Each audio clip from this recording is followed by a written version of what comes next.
Hello, and welcome to CHIASPORA, the show where we interview those who left Chicago, but Chicago never left them. Today, we have an amazing guest, a guest who I met years ago, but we never really got to sit down and talk. You've seen him in some of your favorite shows of all time. You've seen him in Friends. You've seen him in Curb Your Enthusiasm. And you've definitely seen him as Jerry in the show Parks and Rec. This is Jim O'Heir, spelled differently than O'Hare Airport. Totally different. I always wanted to know, though, was there any relation? Because I read up about O'Hare in the past. The guy was named Butch O'Hare. It was a pilot, right? It was a pilot, yeah. And that's the reason he was a decorated pilot in World War II. Yeah. But his father, he grew up, I think, in Missouri. But his father moved to Chicago and started working for Al Capone.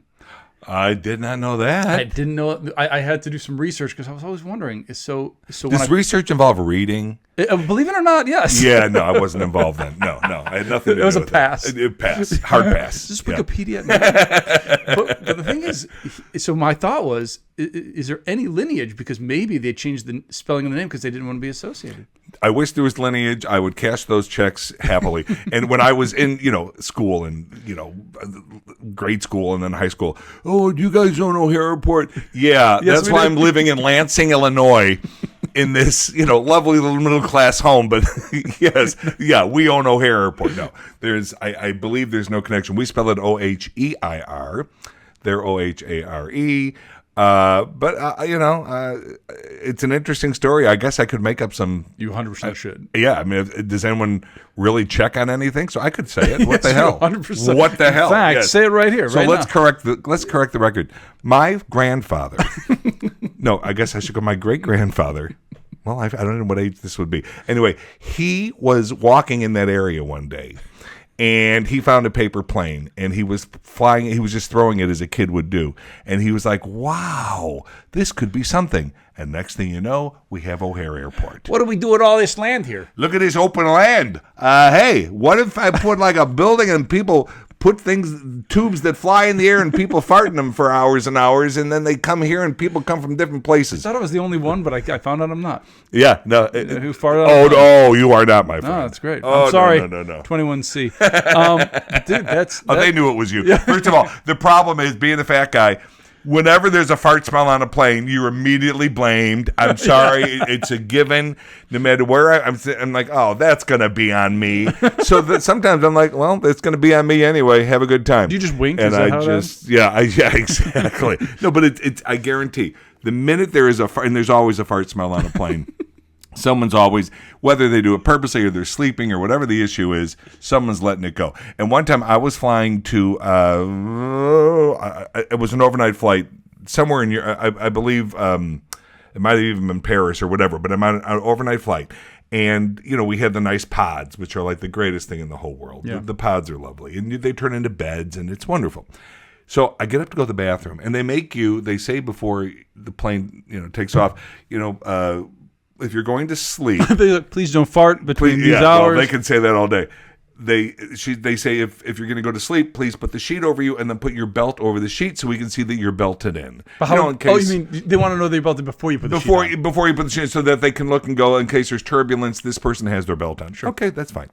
So whatever, during the flight, middle of the night, I get up to go to the bathroom, and I look back, and it's just a sea of what it could have been a morgue. It was nothing but these white sheets with these belts over them, and then these just random snoring and stuff. And so I started talking to this flight attendant who, she was telling me they're really good gigs. I mean, you work hard at first, but then you have a lot of the flight, people are sleeping. Yeah. She goes, they snore and fart all night long. Oh, my God. This is what goes on. And she was right. That thing stunk. Wow. And here you are in these fancy little pods. It doesn't matter. You're still sharing the same air. Yeah. So that's yeah. But I never thought we were going to get on this topic, but I know. What a rare time. Yeah. Hey, you brought up O'Hare Airport. Yeah, that's on you. So real quick, the story. I'm sure you've seen a video of Rain will when Rain's on, from The Office. Yeah. And he was on a plane and people were watching. Yes, watching The Office. Did you ever have that where someone all was sitting the next time? To you? Yes. Do they recognize that you're there? Sometimes. The one time the woman just nudged me, and I looked at her because first of all, and this, I have a very social person. I'm a very I chat with people, but there's something about when I'm on a plane. It's kind of my quiet time. Yeah, it's yours. And so I do keep very to myself. I just not ignorantly. If someone says something to me, of course I acknowledge them. But I sit down, I put my ear pods in or whatever I'm doing. Like, in other words, setting the tone. Sure. That he's going to do his own thing for this. It's kind of like the one chunk of time you have where it's not, a little crazy. And this one time, I'm just there, and she nudges me, and I'm like, well, that's weird. And then she just points to her screen, and then she points to me. I just go, yeah. She goes, oh. Well, then it turned into a whole thing. She was lovely. But, yeah, it totally. But that happens a lot. Yeah. But I saw that with Rain. That was awesome. Yeah. Again, if anyone has not seen this, Rain is sitting next to a person. The person's watching The Office the entire time, and he's just staring at this guy. The guy doesn't even realize who he's sitting next to. So but you know what? It is weird because, if I'm you get recognized a lot. I was on a show for a lot of years. It's still out there. You should be really proud of that. Yeah. It's all love, and people are always, I played such a sweet character on the show. Yeah. They're always so sweet to me. I've never, ever run into any craziness I just haven't. It's been nothing but a lot of love. There are 3 people outside my house right now. The trick-or-treaters came early. Yeah. But sometimes people, it makes no sense that you would be there. So even though they're looking at Rain, and they see what he looks like, and they're looking at the screen, it takes a bit for the brain to go, because why? How is that possible? Yeah, right. Why? Yeah, it is weird. It is weird. Because I've talked to people, and then as they're talking to me, they'll go, you could just see their faces change. Because it has just dawned on them, because maybe it's been hitting them that something is familiar about this person, and then one thing leads to the other. I've had in the past where you'd be at the grocery store, and I swear I'd go up to someone like, did you go to my high school? Yeah. I said that. And sorry, I'm guilty. But then they'd be like, no, I don't think so. I'm like, are you from Chicago? Like, no. My favorite grocery store story, in California where we are right now, Los Angeles area, our big grocery store here that I go to is Ralph's. Yeah, of course. Love the Ralph's. And I'm there one night, this is years ago, and I look at this guy and I'm like, oh, he looks so familiar, but whatever. And then we're in near the egg section, and then he turns and sees me, and I could tell he's looking at me, and he finally goes, excuse me, are you that guy from that show? And it hit me. And I said, yes. Are you that guy from that band? He goes, yeah. And we fist bumped, and we both went on our ways. It was Dave Grohl. Oh, wow. Yes, Dave Grohl at the Ralph's, and yeah, it was just so random. See, I thought it was going somewhere else. And they were like, are you from that show? Yes. Are you from the same show? Yes. It's Adam Scott. Yeah, Adam, what are you doing? No, Amy, what are you doing here? Chris Pratt, what are you doing in Ralph's? I've seen Dave Grohl at Target. Yes. He's around with his family. I mean, he is around. He's getting a tough time right now. But, I know. But obviously still a legend musically. Still talent. Yeah. But he's going through it right now. Yeah. But yeah, how random. Yeah, I know. He recognized me. I recognized him. I love how he so didn't random. know my name. I didn't know his name at the time. None of it was connecting. But that's cool, though. Yes, it was really cool. This is L.A., by the way. If in Chicago, here's the thing. In Chicago, and this I was going to ask you, because I want to know how you grew up and where you grew up. But if you go to Chicago now, and it's probably way different. If you go into at Jewel Asco. Yeah, Jewel Asco, that's what we did. Yeah, if you go to Jewel, it's probably not like you're here. I feel like most people will leave you alone. They can recognize you, they kind of acknowledge, and they keep on moving.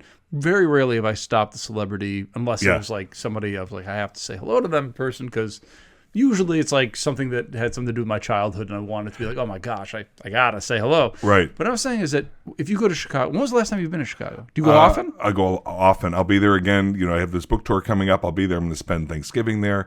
I'm there all the time. When I'm in LA, I get recognized. Mostly I can just see that they've recognized. But you're right. They move on. Sometimes they'll come up. I was at lunch with Retta recently, who played Donna Meagle on the show, and people who came up to us were from London. So they weren't technically Los Angelians. Is that what we're called? Angelinos. I don't even know what we're called. Man, you are so Chicagoan. You didn't know. I'm a Chicagoan, baby. That's what I am. This is. I mean, I've lived here many years, but I'm a Chicagoan. So they were like, losing their mind. Like, why are they together? Like, it just makes no sense. But when I am out of LA, it can get a little nutty. Yes. Like in Chicago, people follow you. Oh, wow. Like if I'm at the Jewel Asco, that you could Hey, just said tell. that guy. Yeah, and I learned a lesson a long time ago from Amy Poehler, and it's a great lesson. Ultimately, all people want in this day and age, it used to be autographs. Now they want Now selfies. they just want a selfie. Yeah. So the way to wrap everything up is just say, hey, would you like a quick pic? It is what they want. Because sometimes they're chatting and you're like, I got to get, like, especially at the airport. If people come up to me at the airport, I'm not a guy who sits for 2 hours before my flight. Yeah. I'm the guy like, holy shit, my flight's leaving in 15 minutes. Yeah. So I am darting through these airports. And, oh my God, you're so-and-so, blah, blah, blah.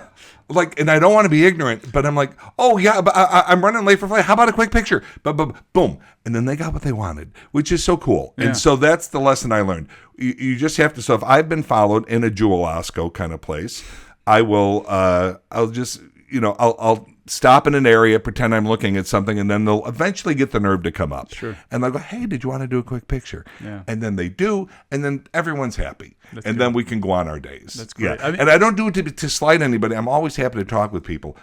But sometimes you just can't. Yeah, to anybody out there, that what usually happens here is that people are just living their lives. Living their So lives, when you're getting yes. gas, you're usually probably going to go Yes. pick up your kid. It's not. Yes, and if I'm at Ralph's, I'm probably, I'm not I don't enjoy shopping. I'm not that person who, some people, it's their fun day. You're just getting your food. Just and going home. I need my milk, I need my half and half, I need whatever the hell I need. Yeah. I don't browse. Yeah. There's no Yeah. browsing. Yeah. I hate like food shopping. I'll do because I have to.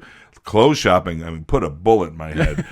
Like that is. Thank God for the internet. Oh, I don't know. No, thank God for work, because most of the clothes I wear, I will get from shoots I've done. Because at the end, sometimes they'll offer to you. Also, the union has some rule where you can purchase clothes for 50%, whatever it all is. Really? Yeah. I thought I would just think the costume, like once you've worn it for a little bit. they Well, give it to you. it depends if they rent it from a costume house. You never know where they're getting this stuff from. But then, like the other day, I wrapped this gig, and there were these pants that I really loved. And and she said, "Hey, do you want the pants?" I said, "Oh my God, I would love that." And she said, "Oh, good. Otherwise, I was just going to give them to Goodwill." I go, "Oh, well, don't say that. Well, now give them to Goodwill. I don't need them as You're bad so as somebody in Goodwill." Like the minute she said it, I went from happy to I'm happy. Like good. So I did not take those pants. Yes, I would rather. You should have taken the pants. No. You should have taken the I have pants. plenty of pants. But here, I'm so terrible. My sister, my family's still mostly in Chicago, and I was doing a gig there, and it was with like some Chicago classics. Tim Kazurinsky was there. Will Klinger. Anyway, some Chicago greats. And my sister showed up with shirts, brand new shirts for me, and she had them sent back to the green room. I go, what is happening here right now? It's your birthday? No, nothing. She was at the event. She said to me, afterwards, she was, well, I've been seeing you on different things lately, and I just, you're wearing the same stuff. Yes, because I don't care. I don't care. Like, I'm just that, you see me now. I'm in shorts, please. Well, it's clean. I'll say that. It was washed. But I'm not that person. And she was like horrified. And then recently, I was doing a show. That is so family, by the way. That is so, of course. Like everyone's happy about the selfie that, something on Instagram. Yes. She's worried about your shirt. My shirts. I'm 60 years old and blessed. I could afford my own shirts. I could go buy shirts. I could go online and buy. I can maintain myself. Yeah. No, she had to do that. And then I guess it would be last December, I was doing a theater gig in Kansas City, and she came to visit. And whatever, was a great visit. Life goes on. And I get back from Kansas City, and there is a package. And it's a pair of, what are those gym shoes that everyone's wearing? Hoku or... Anyway, it's a famous shoe now that everyone's Not wearing. Hey Dudes, right? Not Hey... No. I don't even know what that is. I have a pair of those. I have no idea. But anyway, let's take a 4-letter. I think it's Hoku. I could be wrong. Doesn't matter. And there they are. I call her, I go, why are you sending me these gym shoes? She says, I know the ones you're wearing. They just don't look so great. Well, they're comfortable as hell. Yeah. I have others. At this point in your life, it's like, just let me be.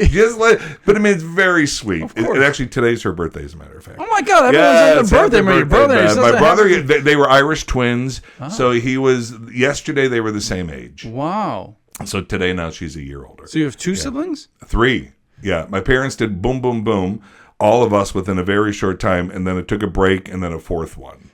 Yeah. So it took 4 years off. So walk me through. Everybody was born in Chicago. The whole family. Yes, Your parents yes. are from Chicago as well. Chicago people, yeah. So Because again, you're a little from the suburbs, south suburbs. South Lansing, Illinois, Hey-o. right on the verge, right on the border of Indiana. So Munster and Lansing kind of touched. Not kind of, they did touch. And when I was a kid, we used to think it was so cool. We would drive down on our bikes on state line, and we would zigzag our bikes like, I'm in Indiana, I'm in Illinois, Yeah. I'm in it. Like, God, kids. We thought it was so much fun. Hey, let's go to do that thing where we're in two states at the same time. And you lay between. Yes, Yeah, and then like my legs are in Illinois, my head's in Indiana. Oh my God.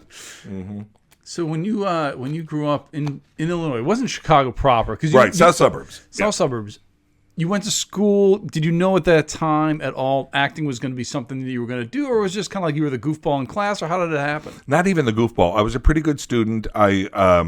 No, there was no idea. The man who doesn't read for Wikipedia? No, and I'm joking. I do read people, for the record. He has to. He has to read scripts. And as a matter of fact, and this has nothing to do with this interview at all, but I just finished a book 2 days ago that is still with me. Huh. It's called The Silent Patient, and apparently it was on the New York Times bestseller list forever, so it is a good book. But read it, people, if you're listening. I believe his last name is Michaelides, something like that. The author manual is called The Silent Patient. So no, I do read. I was joking. I never got involved in any of the theater stuff. Though in 8th grade, my first show, if you want to call it, was Annie, Get Your Gun. Yeah, and that's a show. It's a show. It was a show. I don't remember how it happened, other than they came to me. Excuse me, because I was the big kid, and they wanted the Indian chief running bull, I believe was his name. And they wanted, I was the big kid in school. So they said, we'd like you to play this role. And I just remember like, huh? And next thing I knew, it was happening. So, and that's like a Parks and Rec too, right? Yeah, it's exactly how Parks happened. Yes. There was nobody else. You available for 7 years? Yes. And when I look back, I think it probably was very racist, because I remember they face painted me but nobody thought, I don't know. I was in 8th grade. Back then, people thought Thanksgiving was just strictly a peaceful holiday. Exactly. And Columbus Day was very well accepted. So of course it has all changed. But here's the strange part, and I only know this because recently, talking with a friend of mine, because I still have dear friends that I was started in 4th grade with. And you're still talking? And so, please, they're awesome. my. That's all I have is two. Ride or dies. Very Yeah, they're the good ones.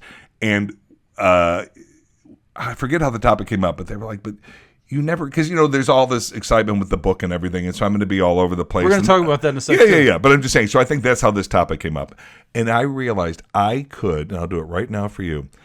This Chief Sitting Bull had he had to do this. He had a song. I don't, because it's a musical. Apparently. Yeah. I haven't seen it since I did it in 8th grade. I don't know anything about. There's some footage out there. There's somewhere, but I mean, I haven't seen that play, Yeah. and I love theater, but I have not seen Annie. It's Annie Get Your Gun, I believe. Yeah. And there's also an Annie, but this is just right. This is not that. Yeah, I have seen Annie, but anyway. So here's what Sitting Bull had. I had to go. Hukta, chawe moringta, chawa ue, heya prina, hale halue, hatia hue, tahia hue. Why is that still in my brain? Why is that taking up? I can't remember why I left the house this morning, and yet I just did the song from when I was in 8th grade. That's awesome. That's pathetic. No, I don't know that it's awesome. No, that's I don't know. awesome. The question is, does it actually mean something? If anybody wants to no make idea. a comment. For all I know, I was like, it's kill the white man. Yeah. I have no idea what I was saying, but I do remember one of the mothers, because the mothers kind of jump in to do the costuming and everything, said, Jimmy, they all call me Jimmy, this was the most expensive costume in this entire production. Do not ruin it. Don't get anything on it. Don't eat anything, blah, blah, blah. And it was, if I remember correctly, it was like a suede, thick, like... This is why your sister wants you to have shirts. She saw you in 8th grade with the nicest stuff. She's like, now you downgraded. What's going on? I have downgraded. 100% I've downgraded. But yeah, so that was my introduction, I guess, and then never anything since then. And I tell a story in the book, and I'm embarrassed by this, but I'll say it because this is what you do when you write books about your stuff. In high school, I used to go to all the plays and be like, damn, they look like they're having so much fun. That looks so great. Oh my God. But in my high school, and maybe they're all different, we had categories. We had the burnouts, they're the clicks. The different things, the nerds, the burnouts, the smart kids. I don't know if they had a term, whatever. And the jocks, jocks, all that kind of stuff. The cheerleaders, all that, and the theater people. And this is a word that we don't use anymore, and we shouldn't. But this is the word that was used. Were the drama fags, and I did not want to be labeled a drama fag. So God forbid I would go and do and enjoy myself. I can't believe they called it that. I didn't know that. The drama fags. And I recently had lunch with one of the drama fags. We were both in San Diego, and we were talking about that. And I said, I'm such an idiot. I said, she goes, you would have had so much fun. I go, I know I would have had so much fun. Those people were great. And I remember sitting in the shows watching like, damn, that looks like so much fun. But, God forbid, when you're in high school, you're afraid to be anything that's out of the order. I'm already the big kid, so I'm already got, my one issue. So, no, I didn't. And I regret it. I think I would have gone crazy with it. Who knows what it would have done. That's why it's always so shocking to these people, my high school people, that I am doing what I do. Yeah. It makes no sense to them because I was not that kid. What was your thing then in high school? I was a good kid. I was a good student. I was, I got along with all groups, I will say. I never, because sometimes the burnouts mock the this and this one mocked the this. You got along with everybody. I got along with everybody. That's good. Yeah. And also the other thing that was strange, I mean, again, I was a fat kid. I was apparently since 4 years old, I've been a big person. And we've decided the reason that happened is because before I was 4, I was so skinny, my dad started calling me Peanut. Like they were they just started feeding. I think they just started feeding me. I think my parents were, there's a term out there, gainers encouragers or something like, there's a term for this. And I think that's what they became. Or I just happened to live in an Irish family and my mother was a terrible cook and we ate out a lot. It could have been that too. But so I was very much got along with everybody. Pretty good student. I think I know I was in top 10% of the class at the end, which there were 400 and something students. So not the greatest, not the worst. But yeah, I that is a regret. I think I would have. They traveled, like they would do different things in other schools. It worked out, Jim. What's that? It worked out. I know, but it just. I regret that. You have to understand. I think about this a lot too, just because. Yeah, there are so many opportunities in life where you're like, oh man, if I would have done this. Yeah. But if you had you have done that, who knows? You might not have ended up where you got. 100%. I say that about so many different things. And perfect example, and this is totally jumping from one topic to another. But years and years ago, I had auditioned for The Office, and I loved The Office. I knew Carell in Chicago, so it's like, oh my God, a Chicago guy has a TV show. So I started watching, and then, like most people, immediately fell in love with it. Sure. And so time goes on, and I get to audition for it, and it comes down to, I get the call, you're in the mix, which means it could be happening. Do you know specifically who you would have had? I don't know because I've seen every episode, so I think the character got cut. I'm not 100% sure of this because I've never seen, and I've seen all the episodes a number of times. Yeah. But at the time, I didn't get it, and it was like. I was so upset. Yeah, it's a gut punch. I was so upset because some shows mean more than others. Sure. And then I find out in the process of writing this book, had I gotten it, I probably would not have gotten Parks and Recreation. They had already, because of Rashida Jones, who was on The Office, they had already done that one crossover. And they only did that because it was Rashida. Yeah. There's every chance. And Nick Offerman was very close to getting The Office, to doing a role on The Office. He would not have been... Of course. He would not have been Ron Swanson. So you just have to look at those disappointments and go, okay, well, there was a reason. And as much as it hurt at the time, and so I try to do that now. Like recently, I won't say the show because I think I'll be on it for something else, but I wanted to play this very specific character that was happening, and it came down to me and another guy that happens all the time, and they went the other way. Yeah. And totally disappointed. But I know they'll bring me back. Yeah. And there's another thing that could be happening that will be way better than that thing that would have happened. 100%. So you just got to you got to let it go. It's hard sometimes, though. It's hard. But you are on one of the greatest shows of all time now because of that. I mean, if you think about that. It's weird. The whole thing is weird. I mean, think about it, Mark. I could have been sick that day for the audition. course. I could have been out of town on another job. I could have, because, even before Parks, I was, Nick Offerman and I always said we were just these journeyman actors going from job to job to job. Very blessed, enough to pay the bills. I landed in California August 4th of 1994. I've never done anything other than pay my bills by acting. Isn't that amazing? And believe me, some years were tough. I'm not saying it was all easy, but I'm just saying there was always enough. That, by the way, to keep me going. But that is the biggest rarity, especially this town. No, I know. Now, especially. No, I know, dude. Believe me, wild. And I'm grateful for that. I never would have made it as a waiter. People do not like sweating their food. They just don't like it. It's too much salt. But through whatever miracle, I never had, and like I said, sometimes I'm going through the couch for coins, trying to get enough money together. But there was always enough. And so I was lucky. So before Parks, I'd been very busy. But then, like Nick and I say, then Parks comes along and it just changes. Yeah. It just changes the landscape. Yeah. And then to get on a show that, for whatever miracle, shows come. I've been on a million shows. Look me up. Literally. That's what I was saying. All your favorite shows. You've been on Friends. You were on ER. ER 100 years ago. But a lot of times, Better Call Saul a couple of years ago. You play a lot of type. You're a cop, detective. But here's. But you were in them. I mean, that's I know, it's great. There's history, and they still pay. They still send residuals because they're still out there. But recently, this girl came up to me. And she said, "Oh my God," and I assumed it was going to be Parks because 95% of my interaction with fans is based on Parks and Rec, which is lovely. And she comes up and she goes, "Oh, I just wanted to. I loved you on Criminal Minds." And I said, "Oh, I think it confused me. I never did that." She goes, "Yes, you did." I go, "No, never. I never did." She goes, "You did." She takes out her phone and she pulls up IMDb. Wow. Son of a bitch. Yes, I did. You didn't even remember that? But then as I'm looking at it, it reeled back in. It was Sharon Lawrence. I played her attorney. It was the penultimate episode of Criminal Minds before the series was over. It was the episode before the very last episode. Kind of an important episode. Totally forgot. And now I can picture walking through getting craft services. I can picture the whole thing. The blessing and the curse. The blessing is it's because I work a lot. You're working so much. And then I'm confusing her for totally forgetting. But the curse is what the hell is wrong with you? That you're...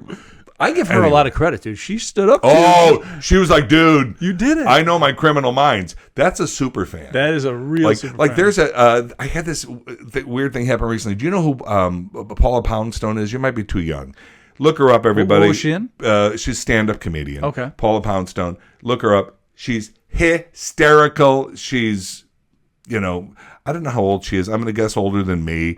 But anyway, so she was headlining some event in, where were we? It was for the book. And anyway, she doesn't watch television. She does nothing like that. She's an odd character, but just the funniest. And her observations are just, she could do an hour act off of no material, just talking to the audience. She's one of those smart, really, okay, just quick. Look her up, yeah. Anyway, so she comes up. I had done my bit, and I go to sit down, and she comes up, and she goes, "Well, no one told me he was going to be here." Well, she's obsessed with Better Call Saul. So she knows me from nothing. That's so except she knows every moment I spent on Better Call Saul. She knows how I handled the scene. She's one. So there are people who are obsessed with certain shows, and I think this girl was obsessed with Criminal Minds. And she was like, "Oh, don't tell me you weren't on it. You were on Criminal Minds." And damn it, she was right. That is awesome. That girl was right. Good for her. Good for her. I mean, it's weird, but it's cool. It's sad for me. Good for her. I think you said sad for her. Yes. Sad for her. No. And again, what a blessing that I've done so much that I forget it. Yeah. But I didn't, once it all refreshed, and I can picture sitting right now with Sharon Lawrence and the other two actors, the Peretti, I can't think of her first name. Anyway, it was a lovely experience. No shade to Criminal Minds. I loved it. I just forgot. So that guy I mentioned to you before we started here, Zach Gilford, the guy who's in Friday Night Lights. They brought back Criminal Minds, and they now had a through line throughout the entire series with him as the bad guy. Did you know about this? I did not. What it used to be was every episode was a new unsub, as the new bad guy every single time. And now they built an entire series about one bad guy, and then So, and he was the bad guy. Well, I do remember the part I played in mine was I was representing Sharon Lawrence, who had throughout the series also been a bad person. It wasn't always based on her being the bad guy, but she had killed a whole bunch of people. I think she might have even almost killed me at the end. I mean, it was all, I don't follow the show, so I don't know. And I know it's a wonderful show. I've never seen it. Yeah. So, but good for him. That's a good gig to have. It's a very good gig. It's a really good gig. He's a good guy. Love shows that recur. First of all, we were talking about this before we started too. I've recently come to Friday Night Lights. Yeah. I didn't know much about it. Did you ever see the movie prior to the show, though? I did, of course. It's a very different. Very different. Yeah. And it really is such a great show. Oh, my gosh. I know. Such a great show. If anybody hasn't watched that show, even if you don't like football, my wife... Oh, you don't have to love football. No. My wife came into this thinking it was just going to be another like football thing. Yeah. And I said, I think it's supposed to be more. A lot of people spoke highly about it when it was big. It was a big Emmy winner, too. And then you get sucked in so fast. No, it's not at all. It's a my God. it's football is where it's taking place as far as he's a coach. Right. So, you're going to be on the field. Sure. But there's so many storylines, and Connie Britton is just she's amazing. Amazing. But he's awesome. What's his name? Kyle. Yes. Chandler? Chandler. Yeah, yes. Kyle Chandler. Phenomenal. Yeah, no, it's just the cast is great. All of it's great. Yeah, check it out. Yeah. But it's kind of fun when you come late. But the guy who recommended it to me, a buddy of mine, he said, I'm so jealous you're getting to enjoy it for the first time. Yeah. Because he remembered how much he loved it. 100%. And recently, do you know who Brian Posehn is? Yeah, of course. He's my neighbor. Oh, is it? Yeah. His wife's a publicist. Mel, of course. Mel and I've emailed with her, and all of a sudden I'm like, are you related to that guy? She's like, yeah, he's my husband. He's her husband, yes. Well, it was so weird because I had worked with Brian on Just Shoot Me. Again, nice. I've done them all. And I remember the neighbor moved. Somebody moved out, and I'm in my yard one day, and I hear this voice coming from the other yard. And the way we live in an area, it's very each property is very not secluded, but you don't see each other. Sure. Just the nature of trees and the way it's laid out. Sure. But I'm hearing this voice. I'm like, my God, I know that voice. But whatever, life goes on. And then a couple of days later, I'm thinking, I really should just knock on the door. Hey, I'm your neighbor, Jim. If you need anything, I'm right next door. Because, neighborly. It's what you should do. Chicagoans. So I knock on the door. And Brian Posehn, I go, what? He goes, whoa, what are you doing here? He's got that very deep. This is like Home Improvement, except you didn't go over the fence. Yeah, I didn't go over the fence. Wilson, yeah. And so Brian and Mel, and they have roads now. Oh, I say now, he's, my God, what is he, 16? I think he's just 15. Anyway, it's just crazy how fast time is going. Yeah. But Mel and Brian are my neighbors. So, no, I texted them about something. Was Brian, he's not from Chicago, is he? No, he's not. I don't know where he's from. They're just like the sweetest. We have like the perfect situation. My whole little block, everyone recently mostly actor people, or no. Oh, actually, one guy is a big agent with CAA. No, but mostly not. But everyone, it's the perfect respect level. Everyone knows each other, but no one's in each other's business. Yeah. People can. But you help each other out if you need to, kind of thing. 100%. That's cool. I was out of town. I get this. It was the day the cleaning lady was there. Anyways, she didn't do something, and so when I went to reset the alarm, I couldn't set it because she left a window open. So poor Mel, or Brian, I think it was Brian, ended up going through my house to try to find the window that she had left open. So, we're that kind of neighbors. I got a call once from their house sitter, who she came home and the curtains were open and they weren't open when she left. And she was so scared. So she came to my house. I went through I was under their beds. Like I was in their closets. Like it was really crazy. Baseball bat? Baseball. But I was also a little scared. Like, man, someone could be. Turns out the cat opened up anyway. So whatever happens. But I'm just saying, we're those kind of neighbors. You're there if you need each other, but no one's like up each other's ass every day about this, or it's just kind of a lovely situation. But I wish I could remember what I was talking about. I think it would have been riveting. Absolutely so riveting. Much so that you forgot about it. Exactly. By the way, and another thing is, especially now, I don't know if you got hit. It wasn't right in this pocket, but there's a couple pockets not too far away that got hit with the burglaries and things like that. No. Oh, you know about this? No, I don't even know about this. Encino got hit really bad.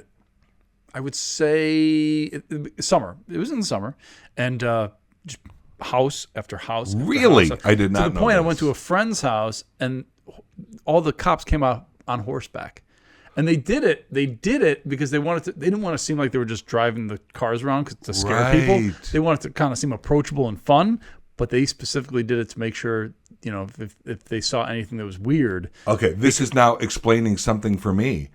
I was driving somewhere. I leave my house. I go a couple blocks, and there's 2 cops on horseback. I'm like, what is happening? Yeah, they're doing patrol. I never knew that, but I thought that was odd. Why which I love. I love horses. I mean, it was very cool. But like, what are they doing here? It was like a scene of a movie. I'm driving down. I park my car, and all of a sudden, it's like the Flying V in Mighty Ducks. They're all coming at you. I'm like, what's going on? What is that? And I had to ask them. I was like, just curious, like, what's going on? They're like, we've had some burglaries, and we just need to make sure that people, make our presence known, but also like scope things out. Well, the scary thing about it, and I couldn't love police and firemen more. I'm just like so pro. I always say, here's who deserves all the money in the world. Of course. Police, firemen, teachers, nurses, and doctors. 100%. Though doctors do just fine. But I mean, we can't survive without any of that.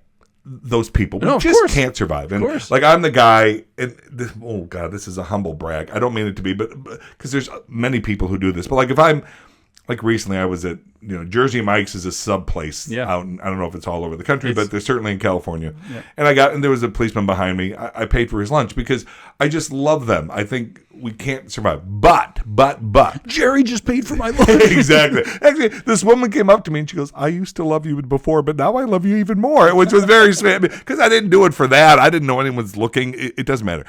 But what's interesting is I found out, and this is kind of scary. Most of us have alarm systems. Yeah. My house has cameras and alarms and all the stuff. This is a warning, by the way. This is a warning, yeah. No, but it turns out those are the last thing on the police agenda when house alarms go off. Yeah, I know. Because 90-something% of the time, it's a miss trigger. And so it's a shame. So now what some of these burglars are doing, and again, this is what the cop was telling me, they trip it. They wait for a cop to show up, no matter how long it takes. Cop leaves. Oh, my God. And then they trip it again. It doesn't matter. The cop's not coming back. I didn't even think because now they think it's a false, this house is having trouble with their thing. So it is scary. But I've also heard they're doing this thing where you pull into your driveway and they pull up right behind you. And the way my driveway is set up, years ago, I'm not this kind of person, but I ended up having to be this kind of person. I had to get a gate. So you really can't get in, only because people, and it was very sweet, were leaving things. My address was somehow, because before you become recognizable, you're just living a normal life in a normal house. My number's in the phone book. Right, there it is. Yeah, a phone book, by the way, for young people. For young people, yes. It used to be this thing where people could find out your address and your phone number. And so it was just there. Sure. And then those buses started coming by. Right. And here's how great my neighbors. The TMZ buses. But here's how great my neighbors are. She's nosy, but in a good way. She's not up your butt about it, but she keeps track of what's happening in the neighborhood. And so these TMZ would go by and they go, "Oh, and if your favorite show is Parks and Recreation, he lives blah, blah, blah." And she ran out one day and said, "He hasn't lived here for years." They never came back. Wow. So it was great. It was great. But see, I would have been like a dick. Brian Posehn's next door. Exactly. Yes, go to Posehn. Go to Posehn. But the reason I bring it up is, so before the gate, one day I went out and there's packages at the door, food. Like, see, I'd be worried with about lovely notes. I got worried too. I'd be like, what is it, anthrax? What's going on here? You have to put it right in the garbage, which is a shame. That's rough, dude. Because I'm sure it was some delicious stuff. I'm sure nobody had any ill will. But you can't even take that chance. I don't know these people. Yeah, exactly. So anyway, I had to do the whole gate thing, and now I have a centaur. So he's got a gun. He sits on top of a thing looking down. I have a moat. So you have to. The alligators are very, very intense. So you really can't get in at this point. But can you imagine if we actually put a moat there? I know, and it's just like, the guy with the rifle at the top. Mailman's like trying to figure out how to get through the gate. Yeah, exactly. Dude, that's but no, that is the nature of stuff. I mean, like I've worked with enough celebrities over the time, and like there are stalker stories and stuff. It's just man. I tell them this to my kids. I have 3 of them, and they're all very young, and like. I've told them many times, like, yeah, fame is a cool thing in the sense of people, if they love what you did, it's a really cool thing. But it's like, you don't really always want it on a daily basis because I agree. It's more of like look, I'm sure you're very grateful. You have the coolest job. Like the fact, like you said, you're able to pay bills by acting. Doing what I love. Exactly, yes. which is amazing.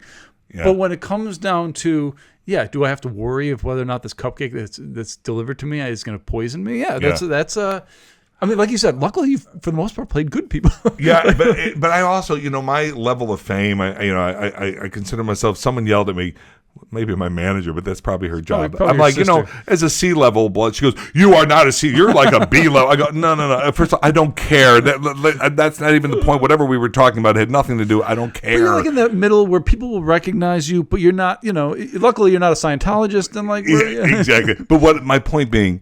The level of some celebrity is so crazy. Yeah. Like, I don't generally, I live my life 100%. People come up, they're nice, it's lovely, but there's rarely craziness. I have friends whose lives are crazy and not in a good way. Yeah, I know. Even during Parks, when Pratt and Anna, at the time he was married to Anna Faris, and she was pregnant with Jack, and then Jack was born, and there were some medical things going on.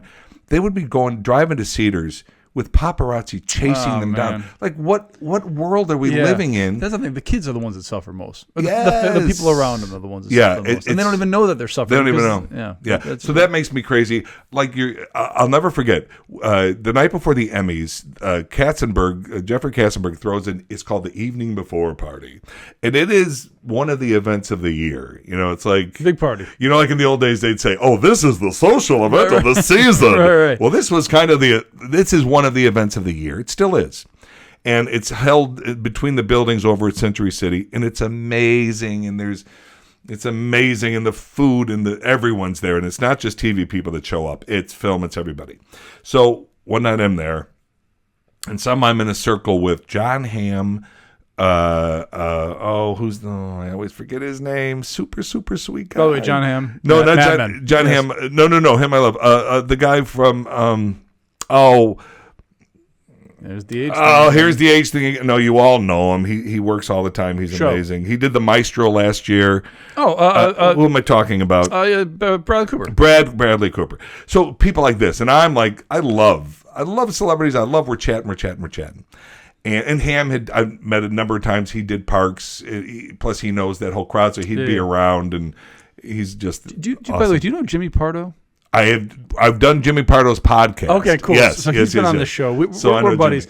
But he and John, he's the one who's like, John was always like a comedy guy. Oh, totally comedy guy. And he's like, no one really knew. He's just tall, good looking, and like that's how he ended up getting him what he got. It worked out. But when he originally told me, I'm like, I don't believe you. And he's like, no.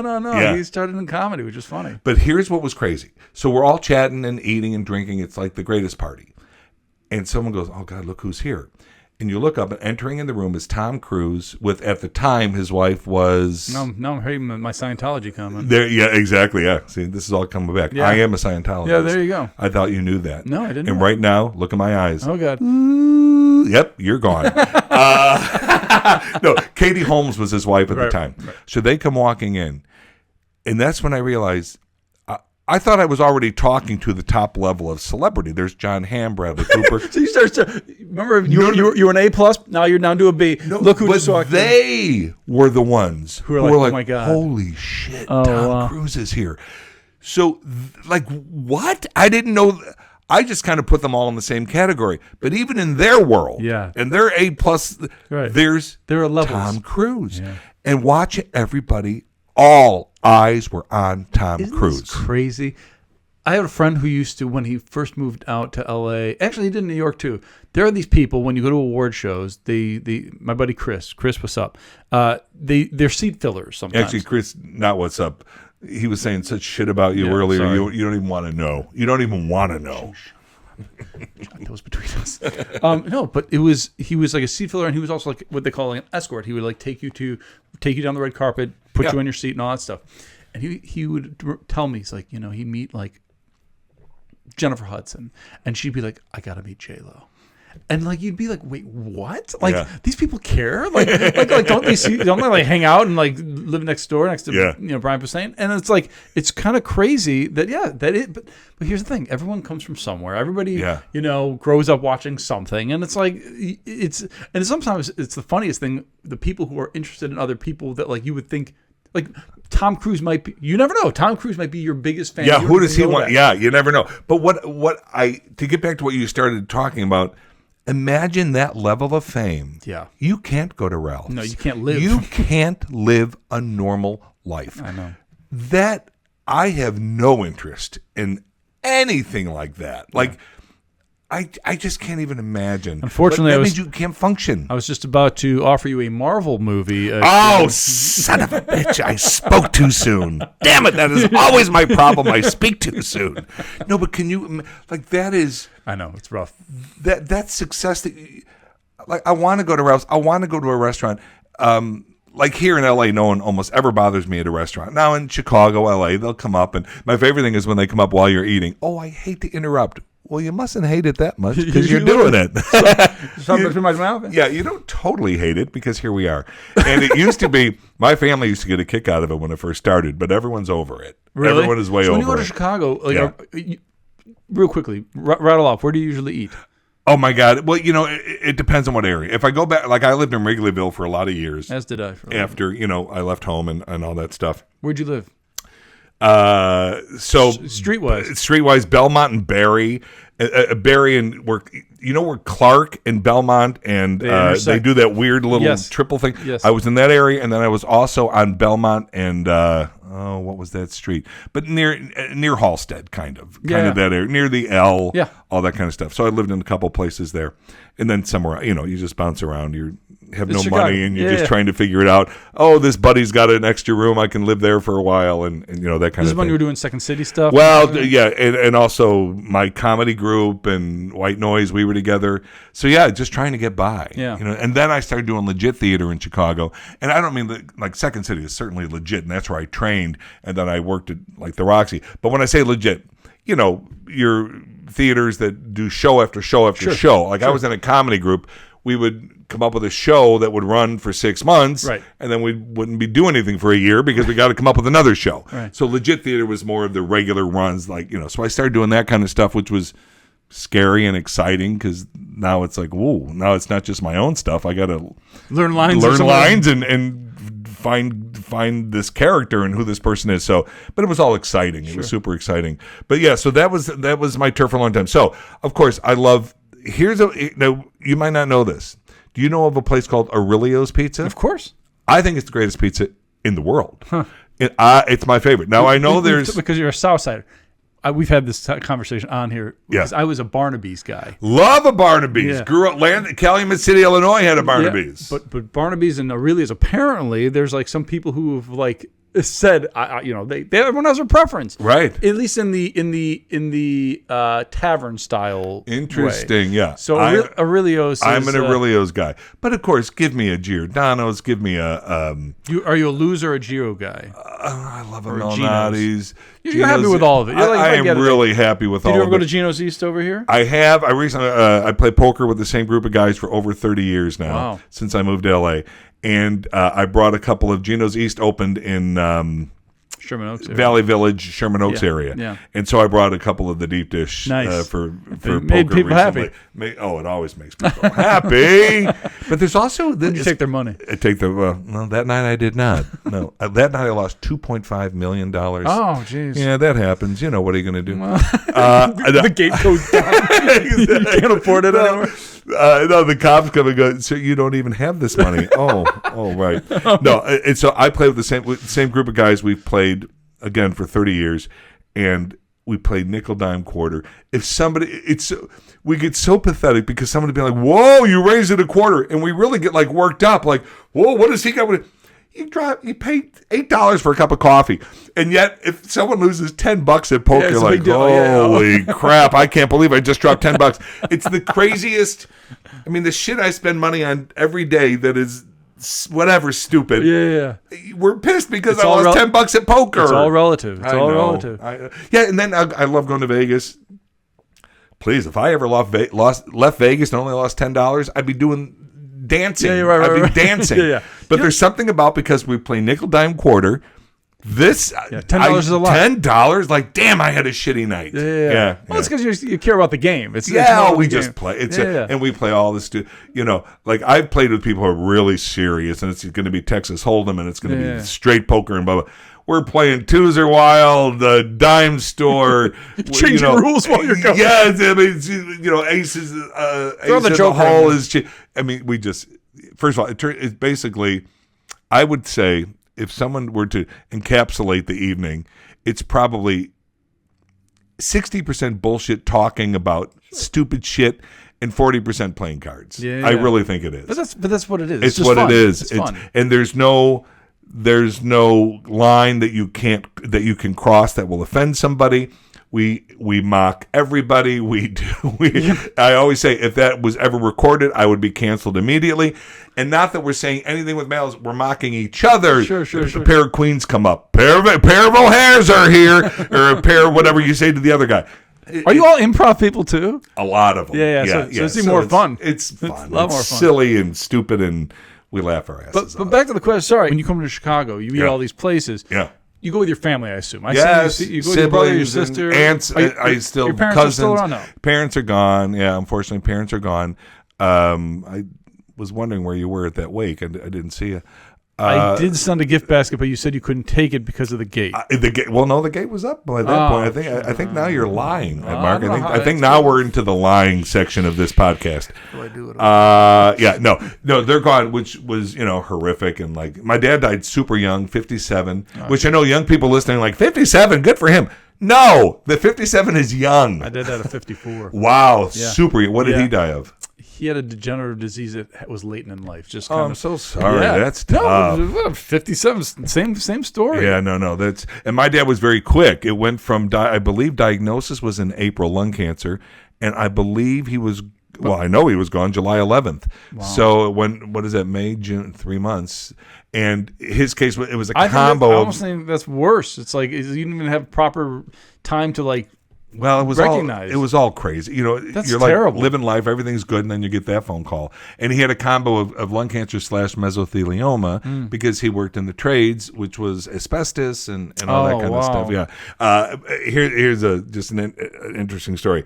When my dad was, so he gets this lung cancer, it's awful. And again, we're talking 30 years ago, so I'm sure maybe he would certainly live longer than he did. I'm sure whatever new treatments. My sister had lung cancer also. She's doing great. It was over 6 years ago. The shirt one? The shirt one, yes. The shirt sister got lung cancer. She deserved it. For giving me those shirts. Oh, I thought you were going to say. I'm joking. God forbid. She's doing great. And hers was non-smoking, whereas my dad was a heavy smoker and he worked around asbestos. So, I mean, he really wasn't good. But so they started treatment, chemo, all the stuff. And nothing was working. And then he couldn't speak. And they said, well, it hit part of his brain that affected the speech. Sure. So he basically, we're bringing him home. We're going to do hospice. And then I forget how it all happened. This was all within 3 months. This was all within 3 to 4 months, yeah. And we get the call that they think they can radiate the part of the brain that the cancer is in, and he'll be able to speak again. And we say, Dad, do you want to do this? And he shook his head, yes. So we go to the hospital. He was doing it out of Rush, which is a teaching hospital out of Chicago, near downtown. Yeah. Pretty close to downtown. Great, just an amazing place. And so we go there. Anyway, it didn't work. So he still can't speak. So now the decision is we're going to go back home, and, hospice, it's going to be, the doctors, think 6 to 10 weeks and whatever. But the crazy story is, so we're all in the hospital room, and this young doctor comes in, and he says to my mom, hi, he's an intern, new. So he's asking all the same questions. And it's a teaching hospital, so you just have to go along. Yeah, but you're also probably exhausted. You're exhausted. But we're like, okay, has Mr. O'Hare had any other surgeries that we should know about? And my mom, who my parents had this really, I think, unusual marriage as far as amazing. Like, oh, really? I they're going a different way. No. I mean, compared to others that I've seen, pretty amazing. And I've never been married. And wow. I mean, they're the kind you'd walk in, they're dancing in the kitchen, slow dancing. I mean, they were just this amazing couple. They just were. They did that thing where they found their person. That's amazing. And it stuck. And so, my sisters would always joke, oh, Dad only deals with us because of Mom. Otherwise, he'd be gone. Like, we're making him crazy, but he would never leave Mom. And so, but anyway, so everyone's tired. We're exhausted. My mother is at her wit's end because she's losing the love of her life. Of course. So this doctor comes in, Mr. O'Hare, any other surgeries? And she goes, well, here goes the family secret. And let me tell you, if there was a camera on the four of us, it would have been Ghost. our chins drop. What? She goes, well, in I'm going to say 66, whatever the year was, he had a vasectomy. And we're like, what? Because remember, we're raised Irish Catholic, and we don't be doing no birth control. I didn't even know they were doing vasectomies that early. They were. And she said, so she pauses, because we're all like, we're in shock. We are absolutely in shock. First of all, that's not what he meant. I don't think the man meant, did he have any, that's not, I don't even know if that's considered surgery. That's a procedure. No, they do consider it. And I know this because my dad, when I took him to the University of Chicago for doing his research on his brain and stuff like that, what surgeries and procedures did they have? And he was just sitting there and he was telling a couple things, whatever he could remember. And again, he wasn't fully there. And I'm like, what about the vasectomy? They definitely jotted that down. Really? Yeah. But I don't know if it's a procedure. It's a procedure. So, but then my mom goes, and she's looking at us because she knows we're like, what are you saying? And she goes, is it really bad? Is an Irish client, you're not allowed to do that at all? Birth control. That's hardcore birth control. Yeah, but I guess, unless you're doing the rhythm method, they're not on board. Catholics are not on board. I mean, you are supposed, and if a baby comes from that, so there's this pause, and she goes, every time he looked at me, I got pregnant. And we're like, well, we all burst out laughing. We're like, well, number one, that ain't how that works. That is not how that works. And then she goes, and any man that will do that for his wife is the greatest man in the world. And then she revealed later, she said he went in with a friend. And to this day, none of us, we have a suspicion of who we think it was. But she said that's for his family for him to tell his family. Wow. So him and a buddy went in because every time they were like, these babies just keep coming. And so they went in and got vasectomies. And around 1966. I didn't even know that it was that prevalent back then. I don't know how prevalent, but they did it. I'll also say this. In a way, back to your note about how good the relationship was, she probably was like, you know what? Obviously, they must have had a good part of that relationship. That's why they needed to do it. I think they had, because I know people like they just even young people. Dude, I've heard some crazy stories of young people that have been married and they rarely have sex. I'm like, that's crazy to me. Well, first of all, it's part of a relationship. I mean, otherwise you're roommates. But there are a lot of roommates. There's a lot of out roommates, there. and there's also a lot of people who don't want to. I just had a friend recently, and they stuck around way too long, and they did it initially for the kids. Right. Like, we want to keep things set, and I can see that. Yeah, I can totally see that. But then the kids were gone. I'm like, well, live your lives. Go live your lives. Well, now we're kind of settled, and we have our jobs, and so they get their pleasure from other aspects of their life. Sure, it's not something I would want. Sure, but live your life. I'm always about live your life, but I also think. I also wouldn't want to be, the old thing about on your deathbed and go, damn, I was stuck with this person who I don't really think much of all these years. Yeah. Like, yeah. It's rough. Yeah, I know. It would be rough. Yeah. No. But you were never married, no kids. No kids. That I know of, Mark. Where's the camera? That I know of. Yeah, who knows? I never. Oh, we just got a comment. Daddy! I thought I had a hair. Yeah. I have a hairy back. You must be my daddy. Do you know that those cupcakes that were delivered to you were probably from your children? From my family. Damn it. Yeah. No, but I'm also, there's no way to say this because some people will go, ooh, that's weird. I've never been that person like, you need to have kids. I want to have kids. I can't wait to have kids. I don't know if it's because I'm selfish with my time, which could certainly be a part of it. I don't know. But I have friends who will tell you, oh, no, I always knew. I wanted kids. I always knew. I was that person. You're one of those guys. Since a child. Isn't that, that never registered in my brain. It's interesting. Now, had it happened, I think I would have been decent. You would have been I have great. nieces that I love to death, and they call me, and we chat, and they call me. Sometimes I got a call one time at midnight my time, so it was 2 o'clock Chicago, and my niece is calling, FaceTime me. I go, what is wrong? And she goes, well, this bartender will give me free drinks if I can prove you're my uncle. So then she holds the phone up. I go, yes, I'm her uncle, please, but don't give her too many free drinks. Why does drinks. it say cameo on it? Yeah, exactly. $175 for a cameo. I love my nieces. So I think I would have been a decent dad, but I never had that. And I had a weird. That's okay. There's nothing It is. wrong I think with it is that. okay, but I think when you say people like, I think that's weird, and maybe it is. I don't know. It's not. Look, again, you also have to look at your profession is also a very different kind of profession too, and it does require a lot of time, a lot of hustle. Yeah. And I tell that look, I'm grateful. My wife is not in this industry at all. Smart. If she was, I don't know how it would work. Yeah. She's like the backbone in the sense of like stability, whatever. I am constant, even though like I work, but you don't know what's going to happen. You don't know day to day, and that's a thing of why maybe it doesn't click in, because you're like, well, I got to find a way to continue to eat, and it's a little hard. Yeah, I one time, this is an old story, but right before I left, 2 years before I left to go to 4 years before I came to LA, I was doing a play, the play that actually brought me to Los Angeles. I was seeing somebody in Chicago.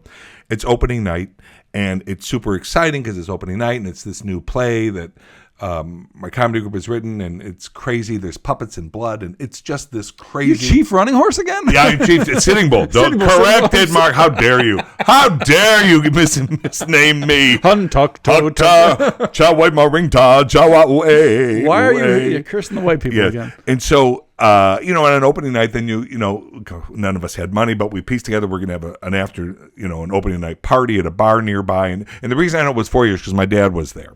So anyway, we go to this bar, and then the person I'm seeing at the time, she goes, "Oh, listen, I want to talk to you about something." I'm like, "Oh, okay," and whatever. And she goes, "Oh, we'll go to the car. I want to talk to you about something." I'm thinking, "Go to the car? What?" Go to the car. And then I'm thinking, "Oh, maybe she's like a little, hey, She wants congrats, the back of the car. Congrats on your opening night. Let's open up that zipper." Anyway, we get in the car, and she starts driving. I go, "What is going on?" She goes, "We have to talk. This is too much." She wanted to go to the car to have a conversation, and she needed to She starts driving away because she goes, "You're gone to rehearsal every night, blah, blah, blah, blah." And nothing that is being said is wrong. It's not, none of it's a lie. But she knew what she was getting. I guess not. And so, but what I realized is, well, this is more important than this. Like, that, what I was doing was more important than that relationship. I didn't care. Even though you're 60, though, if you met someone today, you don't think... I don't think a marriage... Kids aside, you don't think you'd want companionship for the rest of At this age, I don't think I would need a marriage. I could certainly have companionship. There's nothing wrong with that. That's amazing. I wouldn't need a piece of paper. I see. I don't... No. And I have friends who were together and never got married until they were going to have kids. Mm-hmm. And then they were like, well... Now it's time because we want to do it. Just legally, it'll be easier when kids are in school and all this kind of... questions. It's just easier if we're married. Yeah. So they've done it for that. But no, I can't imagine. First of all, I've also learned to never say never because that's life. Yeah. I recently did a film in Barcelona. And if someone would have told me 6 months ago that I would do that film, I would have said, "Hell no, I will never do that kind of film." Well, I did that kind of, and by that humans got to be 3. yeah, exactly. No, please, I wish I get invited to that. It was, please. Yeah. No, it's this very physical film. Like I'm running, and I'm like, oh God, Jim O'Hare. No, my fat ass. We don't be doing that kind of stuff. You got in shape. Yes, but then the script comes in, and it's pretty amazing, and I'm like, oh, I'm going to say yes, I think, and I did it, and I'm thrilled that I did it, and I think that's the coolest part about acting, though. You have so many different experiences. So many different. Dude, I was running at 2 a.m. down through streets of Barcelona. That's awesome. That is crazy. Was there a bull coming after you? Well, people were like, "You're going to do the running of the bull?" Hell no! But after that, I could for a while because first of all, I'm a large man, always have been. My only exercise, and it's purposeful, is I walk. When I say purposeful, I mean I say I walk. I don't mean I walk to the car. I walk to the grocery store. I walk. I go out and I do walks. That's my exercise. Yeah, you should see my calves. They're unbelievable. Yes, just carrying me around all day. I have cut calves. But anyway, that's really it. And so running is not on my bingo card or whatever the people say. So, and I'm reading the script and it's like this happens and then he's in a bar fight and he's people are flying. I'm like, oh hell, that sounds like a nightmare. But it's also a very emotional film and there's a lot going on, like emotionally. And I thought, oh, that challenge, that seems so crazy. Next thing you know, I'm on a plane to Barcelona and I'm running through the streets of Barcelona. I'm surprised you didn't go, this is in Barcelona. Of course I'm taking it. Well, that's interesting because I didn't know at first. I just assumed they were going to shoot L.A. for Barcelona. I see. That was in my I see. That's what they're going to do. And then we have a meeting with the director, and he goes, "We're going to Barcelona." I go, "What?" He goes, "We're going to Barcelona because." Michael Caine, do you know who Michael Caine is, the old-time actor? Everyone knows who Michael Caine is. He has done interviews, and it's so, because I know where he's coming from. Oh, He'll say, I base my scripts not on the quality, but where they're shooting them. If it's someplace I've never been that I want to go, I will do that script, which I love. I get it. I feel that way about a lot of work. Yes, it's like, if I'm going to get an experience outside of the experience, yes, you have to take it. After I wrapped, I spent another week in Spain, and I went to Sitges, and I bounced around. So yes, I turned it into my own, getaway. That's great. Let's say on someone else's dime. Yeah, exactly. Because they don't care when you fly. That flight's got to be paid for before you leave. Sure. And then this production was lovely, and they said, we want to cover your hotel while you're still staying. I mean, it was all lovely. It couldn't have been nicer. So it wasn't Rust. It was not Rust. Wait, what's... Oh, well, yeah, that just hit me. Yeah, Alec Baldwin was not part of this. No, it was not Rust. So, no, it was really lovely. But had you told me 6 months ago I would do that film, I would have been, no. That sounds exhausting, and I'm not going to do it. And yet I did. I'm so happy you did, though. Yeah, I'm happy too. And I think, and again, mark these down because I could be eating these words with a knife and fork a year from now. I think it might be some of the best stuff I've done. But, you think that, and then you'll see an edit and maybe not think that after you see the edit. So who knows? I always say this. If it felt good on set, you never know how the edit's going to go. Yeah. But you can go to sleep at night going, I did my thing. I never, ever went to bed so tired every night. But a good tired. Yeah, exactly. Not tired like, I did 20 errands today and I had a big steak for dinner. You put yourself out there. I mean, tired like... Oh, like I remember after the 6th take on one of the running scenes, I said to the director, dude, I'm 62 years old. I'm 290 pounds. How many takes are we going to do? And I am Mr. I do whatever I am not trouble on the set. Everyone knows I'm happiest when I'm on set. So I'm like happy to be there. But I'm also about to die. And I'm thinking, this is where Jim O'Heir dies, in Barcelona, in this... They call it this ghetto area of Barcelona. We're going to bury him back in Lansing, but... No, we're not going to pay for that. You know what? Madrid? Is that the sea? There's water near here. Isn't there a sea or something? Throw him in. Just throw him in there. And so I really thought that's where I was going to die. And he goes, well... it's just more that we're having camera issues. I go, okay, but we really have to really figure this out. No stone double on that. Well, here's the thing, because they said to me, I met with the director before this film, and he goes, "Oh, Jim, we have you have your stunt guy, blah blah blah," and I'm thinking, yeah, okay, well then, yeah. But there's certain shots. Yeah, they need to have you sweating. It has to be you. And even some shots I fought for. There was one shot where I get thrown out of a bar and I just hit the ground. My whole body hits the ground hard. And, they had the stunt guy in, and he's a lovely man from Spain. And I saw it. I saw the rehearsal, and I thought, oh, this edit's going to look like I just know they're never going to be able to piece this together to really make it look like I was thrown out of this bar. That's how you've worked in this industry long enough where you can piece the edit in your mind. Yeah. I'm like, that's going to look like shit. They're going to do where he initially pushes me. We're going to cut. We're going to see him do the fall. Then we're going to cut to me laying on the ground. The best part is I know at that moment the director's like, yes. And the and the producer's like, no. Exactly. And they're like, that's 100% correct. We cannot have him do this. Well, insurance. I mean, there's issues. And I totally understand those issues. But I said to him, you guys, you got to let me do this fall. You're right, the director. Well, I mean, if you think you're up for it, yeah. He was like, whatever. And the producer, oh, no, we got pads. We got this. I go, you put a pad on that. He goes, because once they agreed that I could do it, then they're going to pad up the ground. I go, well, no, because now it's not going to cut. It's still going to look shitty because you can't cut to me hitting the ground because I'm hitting pads. Right. Anyway. I did it, and we did. I said, listen, I'm not looking to do 10 takes of this. Yeah, you got to get it. We got one or two. Let's get this going. Yeah. And so they did a lot. They rehearsed a lot with the stunt guy, which was great. So cameras were ready, everybody was ready, and we got it in 2. That's great. And it was great, but I hit that ground hard. How bruised and on you? the second one, I hit where my head kind of bounced a little. No. And they were like, that was the take. That was the take. I think it will be, because I think it looked great. Because I'm one of these actors, and again, it's just up to everybody individually. I generally don't look at takes. Like some people immediately run and want to look and see what I'm not that person. I trust. You trust whoever's behind the director. I trust he's gotten what he wants me to do. But this one I needed to see because I can't do it. I'm already hurting myself. Like I want it anyway. And so I saw it and it looked good, and my head literally bounced like it. What's this my movie? whole body. Are we allowed to say what the movie's called? I believe I can't. It's called El Rebote. I don't know if that's the name that'll stick. It's an English-speaking film. It's all English. Mostly. It's very little dialogue. It's mostly just about me and my character, whose wife has left him, so and it's a whole thing. I'm the lead. That's great.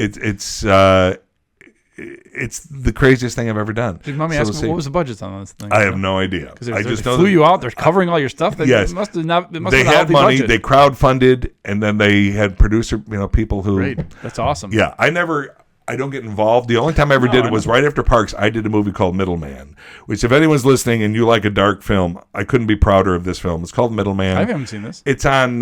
It's out there. Just look it up. It streams on different places, and it's dark as hell. And I really thought after Parks, you played Jerry for 7 seasons. You wanted something completely. We got to flip it. There's very much comedic moments, but shit goes down in this film like you've never seen, and. We crowdfunded for that, and I just told this story recently. When you crowdfund, I had never done that, and it's a whole thing. And we were looking to get $130,000 because we already had money from producers, and a studio was giving us money, but we knew here's what we needed to make this film. Right. So we needed like another 130. So we crowdfund and we get it, which is great. But you have to give a lot of perks. This person, for $5 you get. I don't know what the hell you get. Exactly. For $50, you get yes. And then I believe it was for $500, you got a phone call from me. How many calls did you have to make? Exactly. Oh my God! So, you're a telemarketer. And at the time, you're just happy the money's coming in. You're never thinking down the road. But here's the funny thing: you were involved. You were like. I was a producer because the way it happened. One of the guys from my comedy group, White Noise, Ned Crowley, wrote this for me years earlier. Wow. He had written it for me with me in mind. And, of course, nobody gave a shit about us because we were nobodies. He was in the ad world. I was, a journeyman actor, whatever. That's how it always goes. Then Parks happens, and all of a sudden, there's interest. And if you can get Jim on board, we'll do it. And I said, I think I'm too old now. And Ned's like, no, let me reworked it. And all of a sudden, it's age appropriate. So that's how that all came to pass. But he goes, yeah, you'll be a producer on this, too. So I was. And I learned 2 things. 1, it's fun to have the producer credit. 2, I will never do it again. It's a lot of work. They can give me the credit because sometimes you get it as part of your deal, and that, I think on this film, my name's on it too. I forget, whatever. But for Middleman, I am a producer, and I hated it. As far as you actually had to put in the work. I had to put in the work. I had to talk about trailers. I had to talk about craft services. I had to talk about things that I never want to talk about it's again. It's better to just come in, do your thing, and get out. I've learned. I do my thing. I do my thing, and that's all I do. See, I'm not that guy that is looking to know, well, listen, if we get this money pushed into this department, then the wardrobe will be... thank you. The only time you'll feel differently, at least this was me, when it's completely yours. And if I don't know. Say you wrote something, you read. Yeah. You wrote something and you really felt passionate about it. You're going to be the one who wants to know what's at that crafty table. It's just. I guess it's like. I mean, maybe not. I don't know. But the thing I had said to Ned when this was all happening, and I'm a producer on this thing, I said, we were having amazing actors come in for SAG minimum. I mean, they were. Yeah. And someone yelled at me once because the day rate SAG low budget film, I believe at the time was. It's like $100 and something bucks. Right. Yeah. So I mentioned this at some Q&A once, and I go, and they were coming in for only $160, whatever it is a day.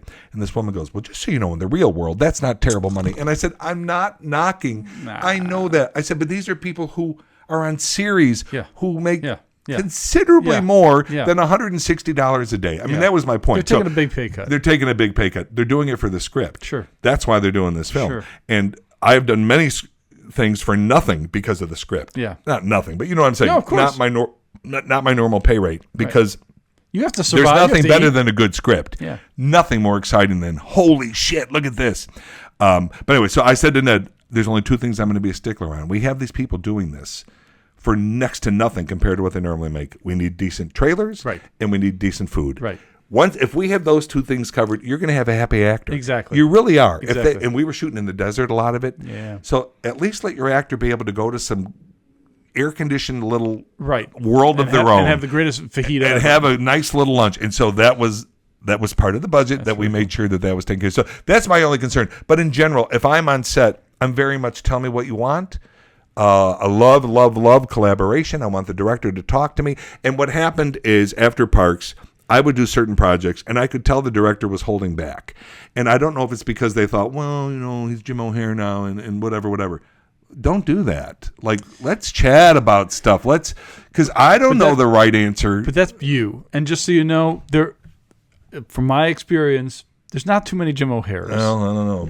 No, I'm it's serious. a shame then, because collaboration. I mean, they exist, but I'm saying is like, I've had it where I've seen it both ways. I've seen it where an actor seems like they're divas, and then you kind of like, no, but this is what I need, and then they respect you for it, and then they kind of come along, right? And they need to have that trust. That's a big thing. But I've also seen it where it's like, no, I'm gonna just do my thing. You paid me to be who I am, and I'm gonna do it. Right. That's like, not a fan. Like, here's a perfect example. You're from Chicago, that's why. Yeah, I think so. No, Midwest. it's a big. It is a big personality thing where it's like, willing to dig out snow, I'm willing to do this. Yeah, I agree. There was a scene in this Barcelona film where after this big bar fight, I'm just wailing on this guy, just blah, blah, blah. And I don't know how much I'm supposed to say, but I have vision, something hits my brain, and it's my wife. And anyway, things are hitting me, and I get very emotional. So, and the scene is happening, and I'm just bawling my eyes out. And, okay, cut, and the director comes up, and he's a big smile on his face. I'm like, I've just put my hand up. I'm in my moment. I got to step away, dude. I can't have any conversation right now. It was great. He just immediately put his hands up. Yep. So you learn. You work together, and you make it happen. But to be like, I just would never. If AI kills this, I swear to God. This is the stuff I love. Do you know what I mean? Yeah. Even that like weird interaction between you and a director, but there's something special about it. Yes. It's human interaction. Exactly. And they have their vision. I have my vision. Let's But chat it out. somewhere- And if you have the budget, not that you can always do this, let's do both. Yeah. Like, if I think this should happen and you think this should happen, Let's give it a shot. Let's give it a shot. Go to the editing. And later, you get to have all the power. You're editing it. Right. So ultimately, you have the power. Right. But there's nothing worse than a director just saying no. Ooh.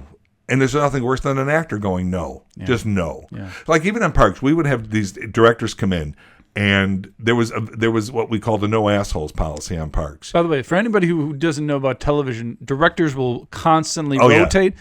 Producers and writers are usually the ones who are constant. Yeah. Just clarify. You never know. Yeah, no. You're totally right. Directors, because there's so much prep, for an episode, we had a lot of the same directors. I have a lot of respect for those kind of directors, though. Yeah, they just come in. They come in, and they have to kind of at least know material enough that they can. They kind of sit down, they get a tone meeting, and that's where the producers basically say, "Here's how this show is run, and here's how we do it, and here's how this." And from what I understand, I've never been in on a tone meeting, but from what I hear, they literally will say, "This actor is like this actor is like this, and maybe this actor's an asshole, just so you know, this actor's this actor's this." Jim's cool. Don't crack his skull. That's it. No, Jim is an asshole.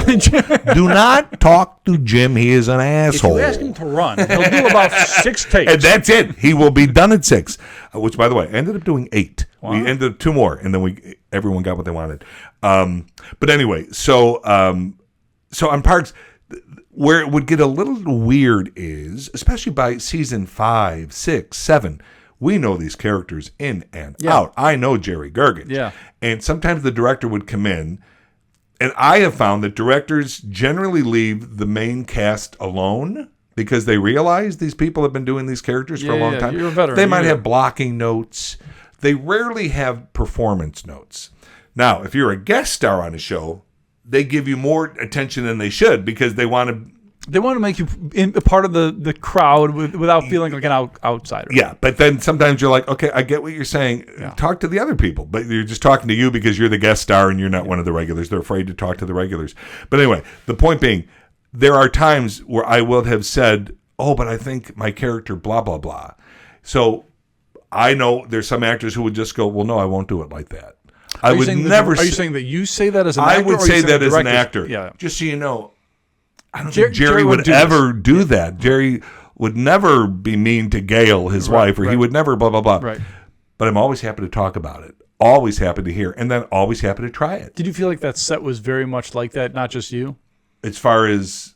people being that receptive, because it seemed... Oh, totally receptive. Dude, you had an all-star cast. We had an all-star cast. It was 7 years of a gift because I've been on so many different shows. I did not know this. Recently, someone told me I've gone over 200 things on IMDb. Good for you. It's not like I check IMDb every week to know. I don't know, whatever. They said, you have over 200 credits. So I've done a lot. I've been on a lot of shows over the years. Couldn't be more grateful. Super blessed. There are all sorts of different experiences. That's, of course, in general, it's very business. It's a lot of just business. And some sets are awful. Just people are awful to each other. Actors hate each other. Like I've seen these, oh God, on these late night shows. Oh, we're like a big happy family. And I'm at home going, you're a liar. Yeah. I was on that set, you bitch. There was nobody, you weren't even talking to anybody. Parks was not that. Parks was the opposite of that. We became the show that people wanted to get on. People wanted to guest on our show because the word was out what kind of set it was. That's awesome. It was fun. The work got done. In 7 years, we did 7 seasons, I guess over 6 years. Life goes on. My mother died. Amy had a divorce. Life goes on. Things happen during all this. Chris Pratt's father died. So life outside can be rough. But when we walked on that set, it's like coming home to it was also, we're doing a comedy, people. Yeah, that's awesome. We're doing a comedy. And so that's what that set was every single day. It also helps. It's almost like probably, because I've been through stuff like that, it's like just a way of getting a breather. You're dealing with all the family stuff, all that stuff. You come there, it's like your best friends are there to pick you up and have fun, so you can not laugh your asses off. Yeah. And we did the thing that, because people will say about Parks, they'll go, it just looked like you guys really truly did love each other, and I think that's why the show has lasted as long as it has. Yeah. I mean, we're still out there. We're still on streaming. We're on syndication. Like it's crazy that it's still such a popular show. And the segue of Welcome to Pawnee. Yeah. No, but the thing is, what people were saying is true. There was that love and that camaraderie happening on set every day. That's awesome. And that doesn't, and Amy Poehler, who is, I always say 8. I think she might be 9 years younger than me. I don't know. But she's younger than me. But she was the mother of that set. Yeah. She checked in with us. She was, we have call sheets, and people in the business know that number 1 on the call sheet, that's the lead. Yeah. That is the lead actor. Number 1 on the call sheet. Even if you have multiple leads, there can only be one number 1. Yeah. And Amy was our number 1. So we had this amazing number 1. And so you can't be shitty if your number 1 is amazing, because then you really look like an asshole. You know what I mean? If everyone else is shitty. And then we had Mike Shore, who was show running it, who was amazing as Amy was to us. He was to his people and to all of us, to his writer's room and to us. And so it really was this really unusual space. It just was unusual. I found all this out right in this book, that 85% of our crew stayed with us the whole time. That's awesome. That never happens. Very rare. Very rare. Crew come and go. They get other shows. They get something that's going to go better, or a film, and they're heading off for a film. And then the final season, NBC said to Mike and Amy, what do you want to do? Are we going to keep going? And Amy had always said, I don't want to be the show where people are like, ugh, is that thing still on? Right. It's like the Seinfeld thing. That's what they said. Exactly. She referred it to Mary Tyler Moore. Mary Tyler Moore had said, when the Mary Tyler Moore show went off the air, which I've seen every one of those episodes 1,000 times, that Mary Tyler Moore said, I wanted to go off with people still wanting us. Yeah, of course. And Amy had always said, if we even have the gift of going that long, I would like that. Go out on top. Yeah. Go out on top. And so NBC said, how do you guys want to keep going? What do you want to do? And then Amy and Mike, however, they got together and they said, let's wrap this up with 13 final episodes.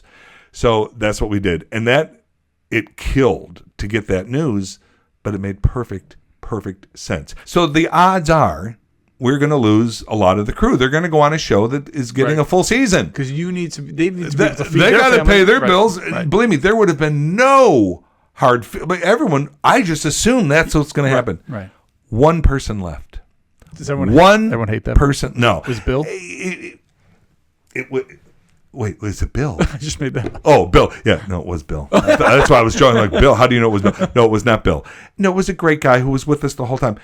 There was no hard feelings, though I think and this is my perception, I think he ultimately regretted it, just from things I've heard, because when he saw that everybody else stayed. When you leave the family and the family's still there, it's brutal. It was brutal. And it was his own call. He certainly didn't have to leave. But I get it. Like, I get it. Go on a show that's doing 22. But still, yes. But everyone else stayed. They're like, well, no, we got to wrap it up. Yeah. Like, that, if that didn't tell me all, I already knew about this show. That's awesome. Because I always say, as great of a time as I had with that cast every day, that crew. Oh my God, these are still my boys to this day. The camera crew, we go to barbecue, we find different barbecue restaurants.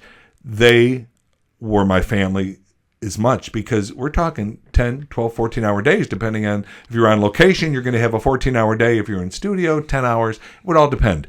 But these are your people that you're hanging with between takes and laughing and joking. There's shit that made episodes that I did that I thought would never make it in, but because I was trying to get the crew to laugh. Like, there's a thing, I put my finger up my nose once and kind of do this. Like, and it's in the episode. So no one caught it in editing. And anyway, so. But that's awesome. It was awesome. It was awesome. And now there's nothing greater than when I show up on set, a new set, and there's some people that were on the park set. It's cool. Just, like, even in cast-wise, I'm doing a new project with Aubrey Plaza, and Aubrey she's amazing and smart, so smart. And another thing that you can put on here, because it will be true, she will win an Oscar. The girl has the chops. She's got the brains for it. She knows what's funny. She knows she can do it all. It's so funny. She's very honest with me. I never know, and I think that might be the allure. I never know if she's what's really cooking. Like, I don't know. I think a lot of it, like, they love her on their talk shows because they never know what the hell's going to come out of her mouth. Super talented. She's super talented. I always felt like she's probably just a really sweet girl behind the She's scenes. a super sweet girl. Like, my when she's God. on these things, she's just like, it's like that awkward person that you just don't know what to do. She's the sweetest. That's awesome. She's got I think I'm allowed to talk about this. I think I am. I've heard other people, so what the hell. She's got a new animated show called Kevin, and she called and said, would you want to do this? I go, yes. So you're only doing voice? Yeah, all of us. It's That's her, cool. It's me, it's Whoopi Goldberg, it's John Waters, oh, wow. It's Amy Sedaris, Jason Schwartzman. I thought John Waters... No. Alive and well, my friend. Is he? He is, he is alive and well. I've been in many table reads with him. That's good. He's doing well. The cast is crazy. And for the last episode, they brought in, I'm not going to say this person's name because I think this is going to be a big shock reveal, but some huge A-list person at the very end. So I think we did, I don't know, 8 or 10 episodes. I forget how many, because, it's not the old days where you do 22. Yeah. But the point being, so to work with Aubrey again was just... That's awesome. It's just, and she's so sweet. And the whole cast, for the book, they all gave me these quotes and these blurbs for the book. I saw it on Instagram. If you guys, you should go follow Jim, because obviously it was Amy who said something. They all did it. Rob, Pratt, everybody. So my question to you, though, this book, is it autobiographical? Is it a little bit about your history and what led you to the show and then the show? Because from what I understand, it's a lot of behind the scenes. It's a combo. It's 85% parks, behind the scenes, pictures people have never seen. The cast sent me pictures like, hey, put this one and put this, before we're getting on a plane together, like just fun behind the scenes stuff. But then there's stories of how I got to be there. Like, how did that happen? There's stories, I've been, like we said, on so many different shows over the years. There's, I think, a great story about James Spader. There's a story about Carol Burnett. There's a story about Dick Van Dyke. There's a story about just like people I've just been blown away by my whole life. And so it's memoir-ish. Yeah. But it's definitely, Parks is the main focus of the book. Matt Dodonna, love you, my friend. We'll be talking later so you just today. Did a lot of dictation. Here's how it works. At least this is how it worked with us. Sure. I don't know how it works with other people. Sure. We spend hours and hours and hours, me telling stories and stories and stories and stories and stories. He then would take those stories, put them in chapter form, and then send them to me. And you have to approve. And then, I would rewrite them in my voice. So hold on. I just didn't know how to piece it together. But then, okay, I would consider that process is very much like you are still the primary. Yeah, I mean, Matt would say I was, but I couldn't have known how to piece that together, how to go from this chapter to this chapter. I wouldn't have known that. But that reminds me very much of just like almost like having a book editor, because essentially, it's just a little reversed. But the idea was, it still comes out as you doing you. It has to be my voice or it makes no sense. That's great. Because, like one time I remember he used the term what was the term? Oh, Nietzsche. Oh. And I go, Matt, anyone who knows Jim O'Hare knows that the word Nietzsche has never come out of his mouth. So you got to dumb this down when you're talking about me. Giving you credit and knowing some old philosophers. No, he's the smart guy. No, so his job really was to take my stories, type them, create book form. Yeah. I don't know how to do that. Then we would do. Then he'd send me a chapter, and then how many years did this take, though? It took almost 2 years. Yeah. It's a whole dude. It's a whole. And then I was working in the meantime. That's a lot. So I can't just stop. It's not like I did a book for 2 years and did nothing else. Right, of course. I'm doing this and that. I was 3 months in Kansas City on a play. Like, it was nuts. It was nuts. There's no other. I don't think there's another book about. There is not. So you're the first. So there's others coming up. From what I hear, there's books coming out, but this is definitely the first true book with someone who was involved. You should go get that book. It's coming out in November. November 19th. It's called... Depending when this thing airs. But yes. November 19th. Welcome to Pawnee, Stories of Friendship, Waffles, and Parks and Recreation. So happy. Everybody contributed. Chris Pratt, I always say Pratt, but Chris, who's all over the world. He never knows where he is. He's filming here. He's filming there. Just gave me the time, so much time. They were the producers and writers. They all sat down and gave me their versions of how it all came together. Everybody was so. I still can't get over it. I'm still like, even now with this, the book tour is happening. I'm going to be all over the place, and I'm just like, I just found out that Amy's trying to work around her schedule so she can host one of them. Like, I'm just so grateful because, these people get nothing out of it other than they're proud of you, I guess. And they, and here's a weird thing. And people have said it's weird, and I don't think it's weird. When the book deal happened, because it kind of came out of nowhere, and then all of a sudden I have a book deal, and I agreed to it. And then I thought, I can't do this. I feel like I need Mike Shore, Greg Daniels, and Amy Poehler to say it's okay. Oh. Now, I know I didn't have to. I'm an adult. I can write a book about anything I want to write a book about. Sense. You want to I just felt like I needed them. So here I am about to sign, and it's HarperCollins, William Morrow division, and I said, I can't. I said, I got to get the okay. I'm so sorry. Can we hold off? They were like, yeah, okay, but we got it, blah, blah, blah. I go, no, I know. Well, I reached out with immediately. Greg was like, you're the perfect person to do this. And Mike had one concern, and it was such a valid concern that I changed the contract. His concern was, he's written books and he's been in this business a lot of years. He goes, they're going to try to turn it into the definitive. They're going to try to market it as the definitive book on Parks and Recreation. That's kind of what I was asking. This is not the definitive book. I can't write that book. This is your version. This is Jim O'Hare's version, and people who were their versions, because they're in the book also. Sure. Because in my opinion, even Amy couldn't write the definitive book. Only Mike and Greg. Well, they were the only ones there from the beginning when NBC said, give us something else. Gotcha. That was them. Amy was not even the first one hired, which I learned writing this book. I never even knew that. So there's so many revelations, which were really exciting. So, but and Amy was like, of course, everybody, but I just felt like, I don't know. I just needed them to say, yes, you should do this. It makes sense. And it did to me. It did to me. It means you're a good person. Oh, I don't know. Please. People would argue that. I don't know. I just, I'm an adult. I can write about anything I want to write about. I live in America. I just felt I wanted it. That's awesome. I felt like I wanted them to go, yeah. And it wasn't even about down the road for publicity and will they say that I had nothing to do. My brain wasn't even thinking down the road. I'm just, am I going to sign it up and do this book? No. And they so quickly, yes, make your book. And so, but I put it in the language in the contract. We are not promoting this as the definitive book on Parks and Recreation.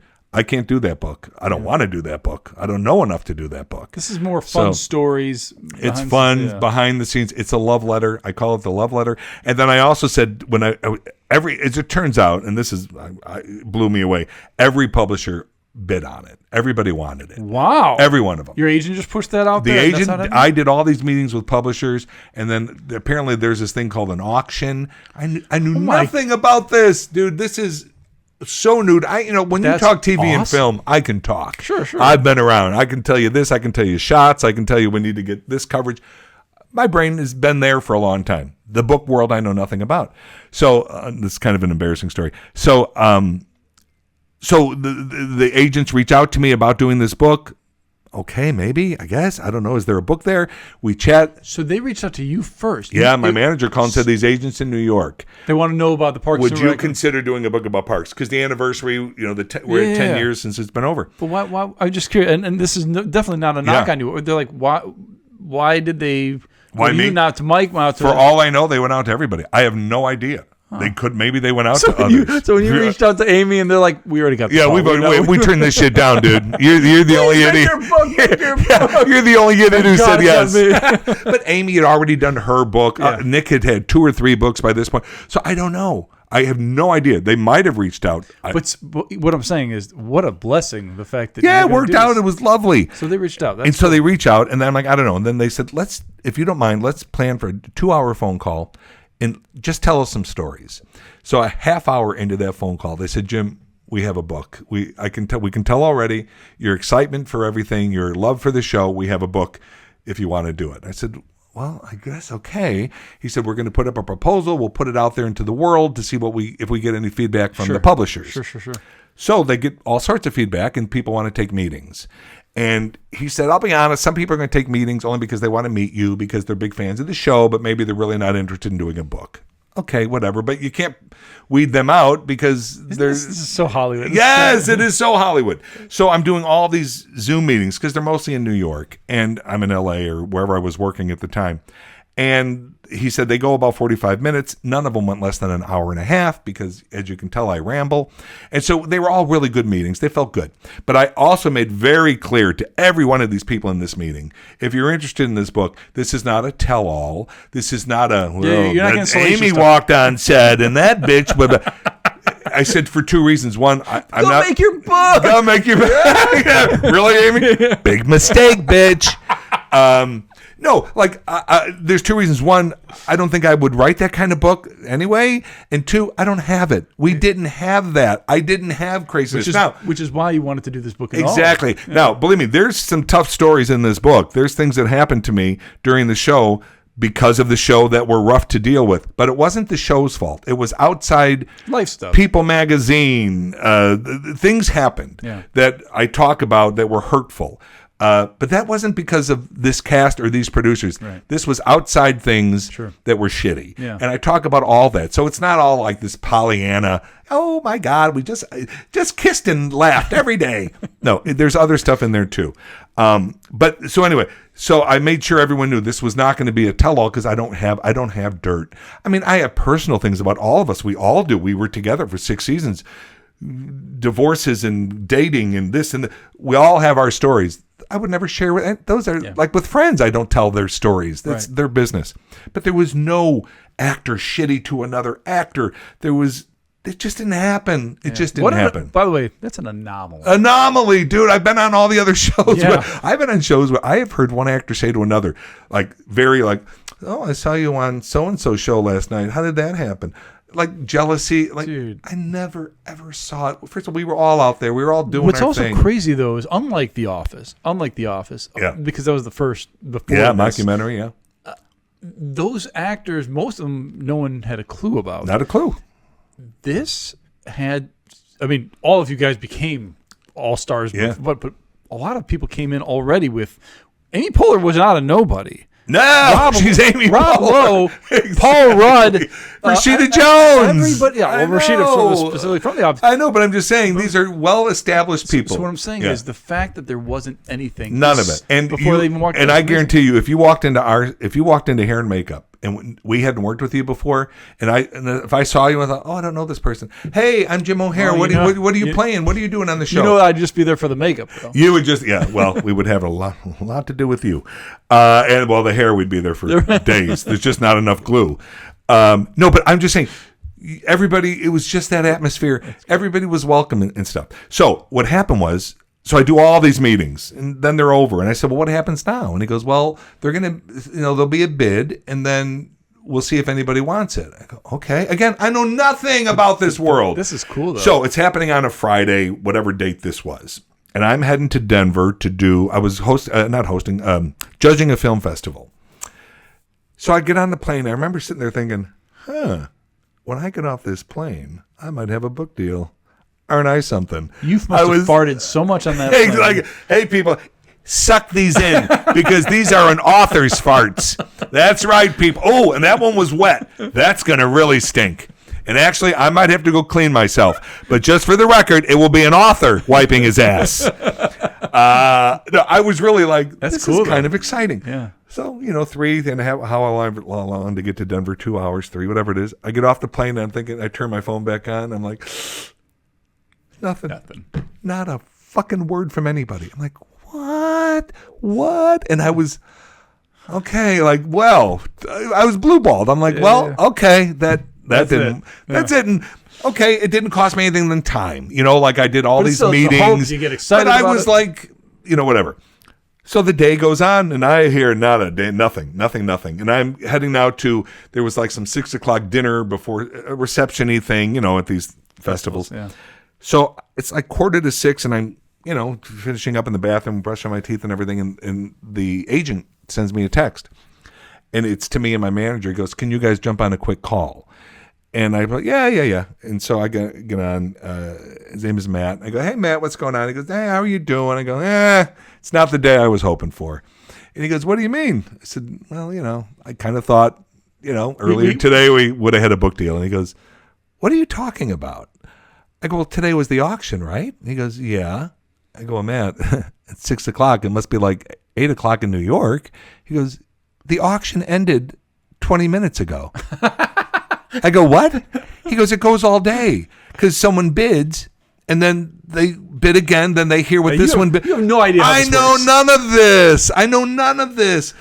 I go, "So did we get an offer?" He goes, "Everyone put in a bid." Wow. I go, "Everybody?" He goes, "Everybody." Wow. So every meeting I took, every one of those publishers put in a bid.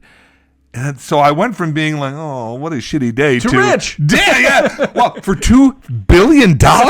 Wow, for a book? Well, that's more than Obama got. Wow, aren't I something? And I said, "Well, seriously?" He goes, "Yeah." And he goes, "They're good." I go, "Oh, okay." And I'm not going to say the number, but someone had said to me, "Well, what is this book worth to you?" I said, "I don't know. I don't know exactly how much time it's going to take. I don't know how much, but I put a number in my head. Like, I'll do this book for this X. number. Yeah. If it's less than that number, then I'll say, no, I'm not going to do it." The number was doubled. I mean, it doubled the number I put in my head. Well, what's crazy is that before you even put a word to page, the money that's. I mean, and by the way, this is the bid just for that ownership from the publisher. It's called the advance. But it's almost like a record deal. It's almost like they're going to give you a bunch of money. You don't know what the record sales are going to be.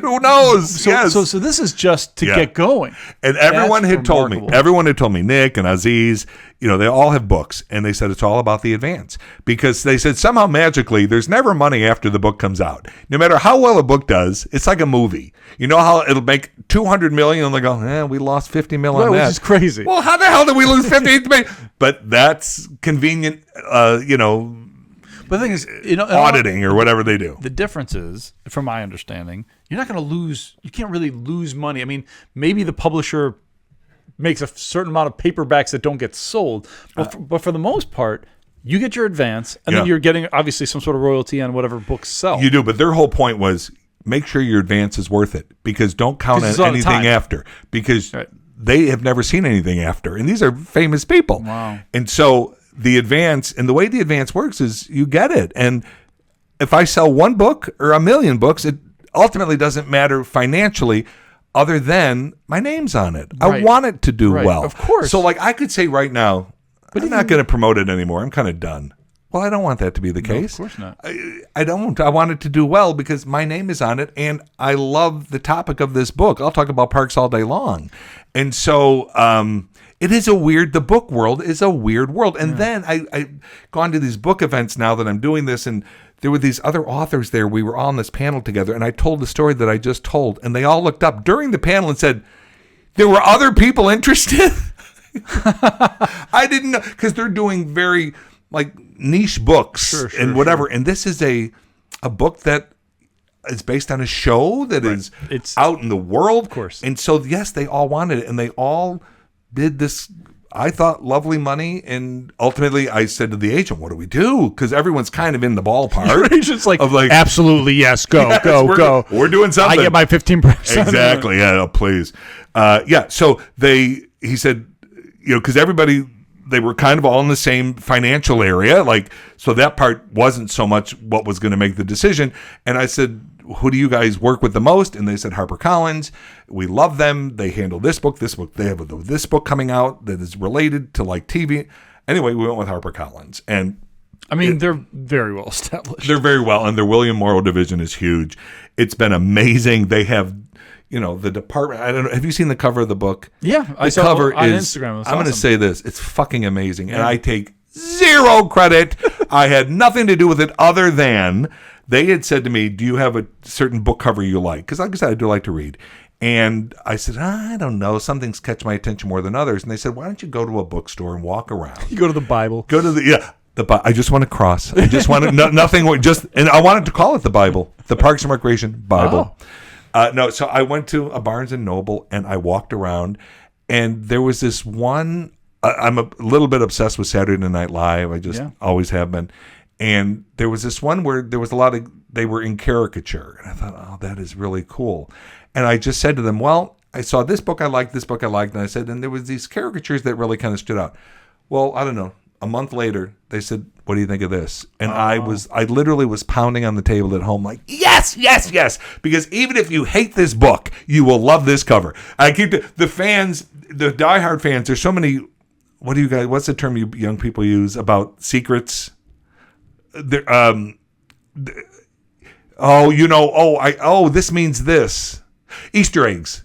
There's Easter eggs. That's a young person. I think it's a young person. I don't know that. Do you know that term? Of course, it's like what fandoms find inside of movies or yes. Any There's type of Easter eggs on the cover of like this book. It's like the Where's Waldo aspect. Yes, exactly. And there's so many little Easter eggs on this book cover, and the fans are going to. Someone said to me they bought 3 of them. Oh wow! Because the pre-orders, thankfully, have been good. They're going to frame because of the cover. So I don't know if they mean they're going to literally just take the jacket off. I don't know. Right there. One they want signed, and the other they're going to read. That's awesome. The signed one will stay, clean and fresh. So that cover is awesome, and I could not be prouder of that cover. Awesome. And I had nothing to do with it other than I kind of hinted that I liked that style. But what they did blew me away. Cool. It blew me away. Are you going to Chicago at all to promote this? Going to Chicago. I just released the schedule. We're doing L.A., New York, Boston, Miami, Chicago. We're ending in Chicago, and I don't know when this comes out, but I'm going to stay longer because it's Thanksgiving. So I'm going to stay. Do you always do that? Do you always go to Chicago for Thanksgiving? I don't normally. Normally, family comes here for Thanksgiving. Oh. So I don't know if they're happy or sad because I know they like coming here. But this book tour is, again, this is something I've never done either. Yeah. I am in all these cities in a very short period of time, and so they're like, yeah, bring suits, and it's gonna be a wild ride. I saw you doing some at a church. You're doing something are you doing things actually in bookstores or I don't even know. I think the Barnes and Noble in New York. Oh wait, no, Barnes and Noble Union Square, I believe, in New York. Do they still have the one here at the Grove? I think they do. Are you doing one I did one for Retta there. Retta had her book, and I hosted a lot it of there. people, I know that's like a big hot spot. Retta's going to host mine here. Great. Amy, hopefully, we're thinking New York, but it all depends. Scheduling is just, thankfully, we're all so busy. Yeah. It's like a gift. Yeah. But try to get people, and it's really crazy. So, I'm just going where they tell me. I know nothing about this world, so they will have someone who will be with me. I'll be like a little child. You're just gonna hold my hand, get on this plane, sit here, get off this plane, now go to this hotel, now get ready for this event. This is awesome. Okay, I'll do that. I can be a puppet. You can be a rock star for a little bit. for my 2 weeks, I'll be a rock star. No, that's awesome. Guys, go check that out. Welcome to Pawnee. Welcome to Pawnee. You can get it at Barnes & Noble. You can get it at Books A Million. You can get it on Amazon. You can go to your local thing. They're going to be able to get it. It's going to be out there. What do you want to say to Chicago people? Chicago, I love you. I will be back soon. I've been in LA for 30 years, and still, when people say where you're from, I say Chicago. And it's where my heart is. When I land at O'Hare, the airport that I own, I see it all comes around. That's comedy. It's comedy, Mark. It all comes around. I love it. And it comes in threes. So land at O'Hare that I own. See, now we've done 3 references. comedies in threes, people. Write that down. Yes, actually, everything I've said here today, you should be writing down. Yeah, gold. It's a huge just transcript. gold. It's gold. This is the definitive discussion on my dumbass. No, but I love Chicago. It's home. I love winter. I love it all. I do. Yeah, I mean, I enjoy it. First of all, thanks so much for coming. My pleasure. I love the fact that I get to meet. The reason I started this, honestly, was because I always said to my family, like, before I even moved out here, I was like, I want to know how these people got there. Yeah. And I was always, whatever. I would sit and talk with somebody after producing something, directing something, and all we would do is talk about, where'd you grow up? Where'd you grow up? Where'd you do this? Yeah. I think there's a lot of times, what parish? What parish? Yeah, were you in? I lived in Chicago till I did not move till I was 32. I came to LA when I was 32. You were a late bloomer. So late, and that's the other thing I tell people. It's never too late. It's never too late. Not that 32 is old, but it's not 22. Yeah. It's not right out of college heading out and trying something. Did you know anybody out here before you moved? Nobody. We came out with a play I was telling you about called Stumpy's Gang, and it was the game changer. And I was doing Seth Meyers one night, and he, how they try to, in a fun way, they like, hey, do you remember this? And they pulled out pictures from that play, and it was like, holy shit. Because I credit that play with the fact that I'm even sitting talking to you. Wow. Because it got me agents, and agents get you auditions, and auditions get you jobs, and one thing leads to the other. And the next thing you know, there's the book bid, and then you're making. I'm going to be honest. I have never revealed this. I've got $2 trillion for this book. My God. Why didn't you ever reveal that? I don't know. I felt like I should keep it to myself. $2 trillion, and I'm going to give $1 trillion to our deficit. So now we'll just be down to 7. I was gonna say, that's not going to do anything. Exactly. So, but we'll be down to 7 instead of 8. Yeah, that's what I've done. Today, Jim I've O'Hare has donated $1 trillion. It's like, all I know is Brian Posehn's looking over that shit. Where's all that money going? What scares me, that means I only have $1 trillion left. Ooh, what do you do about that? That makes me robots. A little nervous. Make robots. Somebody else is doing it. So go to space. Yes. What the hell? Yeah. Well, dude, thanks so much. This is my pleasure, dude. It's so much fun. It was awesome. You're awesome. Fun. This went by so fast. Oh, dude, it was awesome. Holy shit. I know. We're, like I said, we're besties. Oh, God. Thank you so much, everybody. And go check out the book. Go watch Parks and Rec if you've never done it. And Jim, you're the best. Thank you. So See ya. Bye.